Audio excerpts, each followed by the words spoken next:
Okay, now we are turning our attention to what is still an economic subject matter, but we are particularly focusing on is the impact of globalization on the political economy of countries.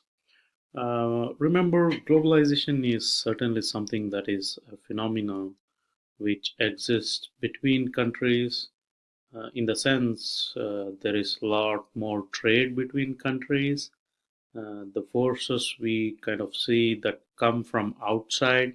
But of course, this is a comparative political politics course, and as such, our focus is not really on those international organizations that mediate globalization or what comes from one country to another. We are not really focusing on the relationship between countries, but when we talk about political economy, one of the big things that has changed for countries, and when countries have to make decisions on policies, one of the things that impacts them all in different way, of course, but which impacts them all is globalization. For that reason, this week the focus is on the impact of globalization. Not that it has not been before. We need to think back that, when we are talking about developed countries or the developing world, certainly we already looked at the relationship of our country cases to globalization, uh, choices to join international organization, and the impact that international organization have had upon those countries in the cases we looked upon. But really, this week we are going to be using globalization as the way in which we especially analyze China. But for today, our discussion is not going to get to China, but rather to talk about globalization first. Generally, very quickly, I want to talk about generally. So we have a common understanding of what we mean because really our focus is going to be on economic globalization, and then we look and discuss the piece on globalization and self-government, which already gets to this issue of what does globalization do to the ability of individual countries to determine their own economic policies. So let's get started about economic globalization. And um, I don't really care what definition you use, but it's commonly seen as this way. The world is not literally but figuratively shrinking, coming closer together because of an increased amount of interconnections between the various countries. And economically, I mean, you might say there is ideas is the fact that everybody in the world knows what Darth Vader is.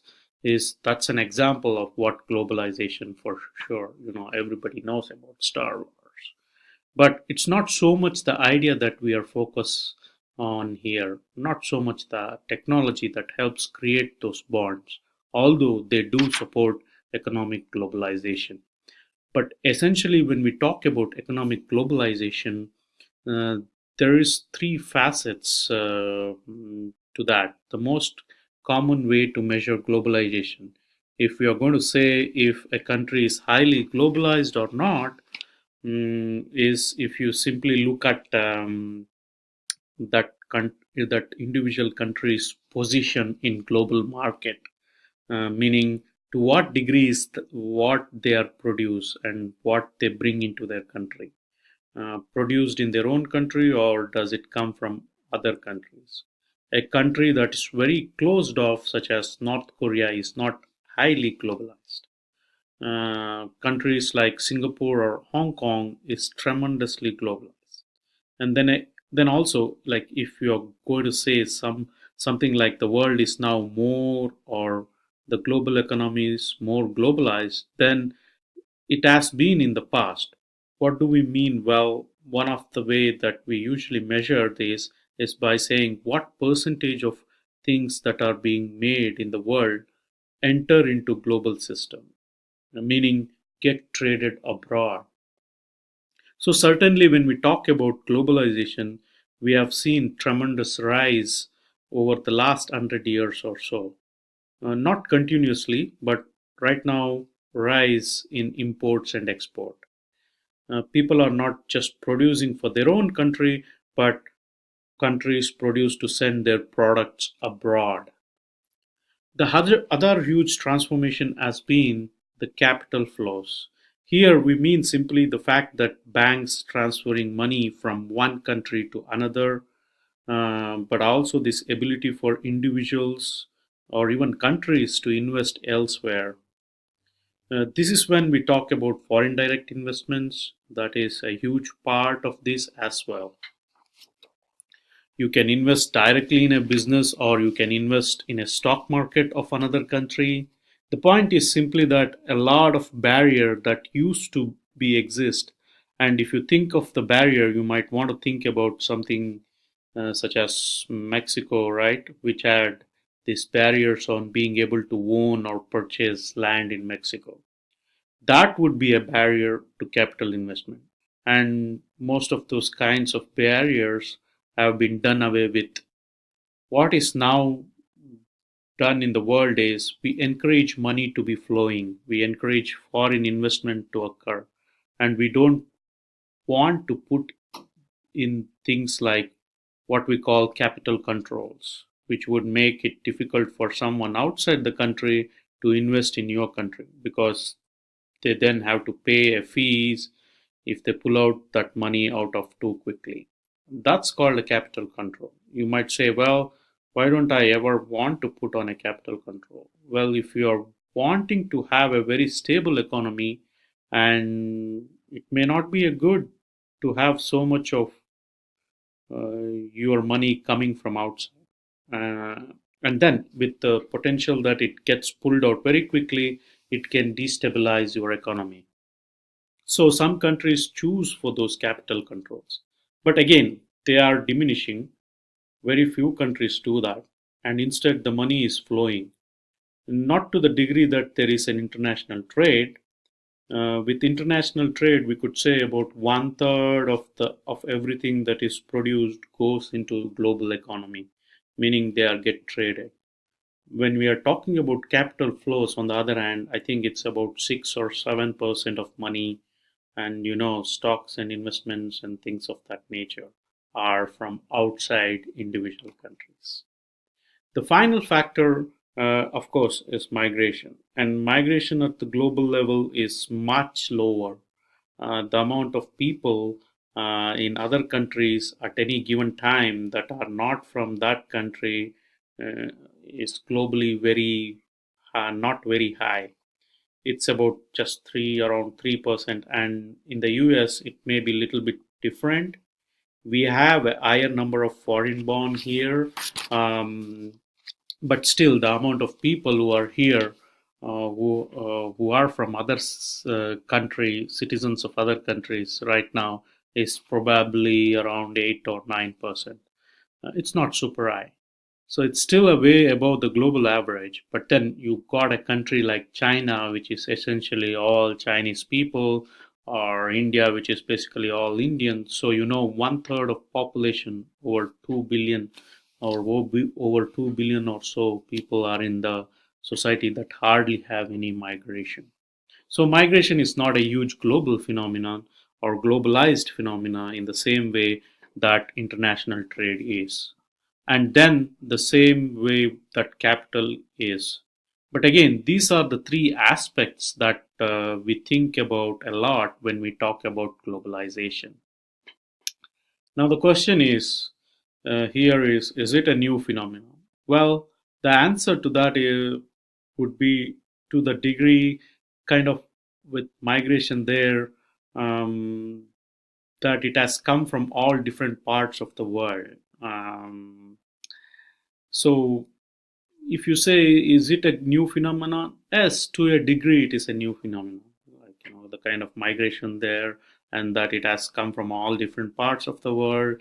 That trade flows and capital flows don't just come, it's not just trade between Europe and North America, No, it is far more global now. So the nature of globalization has changed.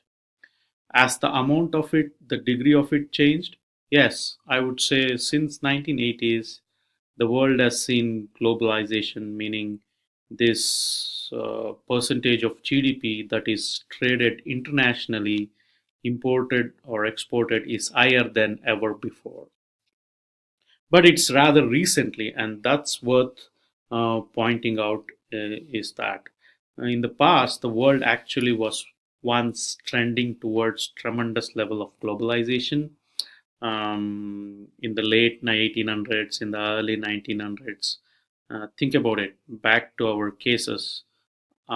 Isn't it the period when Mexico was inviting a lot of foreign direct investment? Absolutely. It was a high period of industrialization, and particularly much of Europe still held on to its colonies. So, at that point in time, there was a lot of trade coming from Africa, not so much South America because that had already become independent, but Africa and Asia and South Asia. World was heavily globalized. It was a lot of interlinkage between societies. Some of the societies still were run by nobility, and so there was a lot of money flowing from one place to another. These all came to an end in 1914 through World War One. After World War One, the world kind of turned on itself in the sense that it didn't go back to the previous period of tremendous amount of global trade after 1918. Instead, the world kind of closed up. There was a lot of tariff barriers. Countries kept to themselves, and many say this is one of the big reason why we had uh, global recession in the late 1920s and the Great Depression, which extends on into the 1930s. Certainly, the wartime that impinges upon countries' willingness and ability to trade. It was no different during the World War II. So the world really only resumed trading with one another and opening up to international trade after 1945. And again, this was done through a series of global institutions which you were very familiar with, such as IMF, the World Bank, and of course the GATT, General Agreement on Trades and Tariffs, which is now today is known as WTO. Mm, all these things were meant to encourage the flow of capital across um, borders and to make trade a lot easier between countries. But the point is simply these things don't happen necessarily inevitably. It's not that globalization is going to increase and increase and increase. That is the opportunity to say, no, we choose not to do this. The very decision to become more globalized was a political decision. Countries have to create these international institutions. They just don't form on their own. They had to be created, and that was a policy choice. And at first, many countries choose to not to be part of that.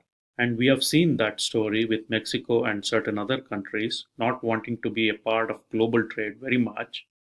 Now that has certainly changed since 1980s. Almost every country has become part of WTO. They're all borrowed their money from the IMF. So we are much more homogeneous as a world in terms of being involved in globalization. But again, it's still something you can choose. Obviously, one of the goals of the current US administration is to pull back a little bit from globalization. Let's produce locally. Let's not bring in so many foreign goods. I think this is an expectation that other country will still buy. There is an expectation that there is other countries will still buy from US. I don't think I don't see why they would. But again, the goal there is to kind of pull back from globalization a little bit, and it's a political decision. As you can see, we can pull out of lot of these agreements. We can start confronting China and trading less with it if we choose to.